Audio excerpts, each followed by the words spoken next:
friends. In this lecture I am going to talk about the IELTS reading tips. Right. As you might be knowing that there are 40 questions in IELTS and we are supposed to attempt these questions in 60 minutes. And one thing you must consider that there is no extra time to transfer answers to the answer sheet. So be very careful that you are to transfer answers the moment you attempt the questions. Right.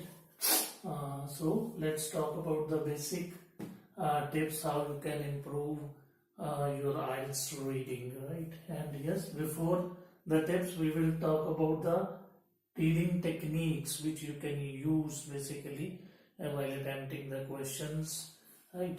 So there are and the methods of attempting the questions, and later on we will move towards the tips. Now first of all, the reading techniques. So there are basically three reading techniques. First is skimming, second is scanning, then last one is slowly or intensive, we sometimes call it, or extensive also. Right, now what does exactly this means? Skimming means we just read the information quickly to know about, to understand the gist of that particular paragraph, right? And for example, if we skim the newspapers for what is happening in your city, so it is similarly like that. And the second one is scanning. Scanning means we are looking for a specific information, a specific phrase or a specific word in that particular paragraph. So that sort of practice is called scanning, right? The third one is slowly, that we read the information slowly. So see, when we can use this technique particularly, let's say for example, if we are going to find out an answer, we know that the keyword is of that keywords for that particular answer. So we will use for skimming and scanning to reach at that particular keyword. And once we found the keyword or key phrase, then we should read that line very carefully, and so that we can answer correctly, because sometimes answer is not direct, or sometimes answer is using synonyms, or sometimes answer is using rephrased you can say phrases. So in that particular case, or indirect information is given indirectly, so in that case you are supposed to use to read slowly, right, and carefully. So these are the basic techniques which you use during you are supposed to use during reading, and they are quite helpful techniques for improving your readings, right?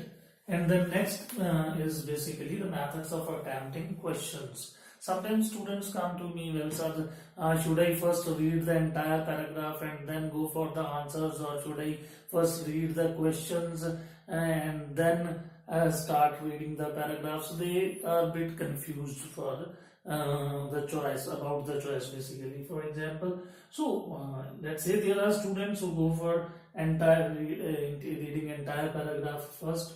But what happens in that case? I recommend that only those students who have got good retention power, if they can retain the information and later on once required they can reproduce the information. So only those students, if you think you have good retention power, you should use this method, that reading the entire paragraph, then later on reading the questions and attempting the paragraphs. What is the drawback in that? Basically the drawback is that sometimes you just attempt the question thinking that you are attempting it wrong, because but what happens, there are certain small words, there are sometimes there are certain information which you miss out because you are not reading the paragraph again. So chances of getting reaching at a wrong answer becomes very high. So the second technique is that you first read the question and then look for the relevant information in the paragraph.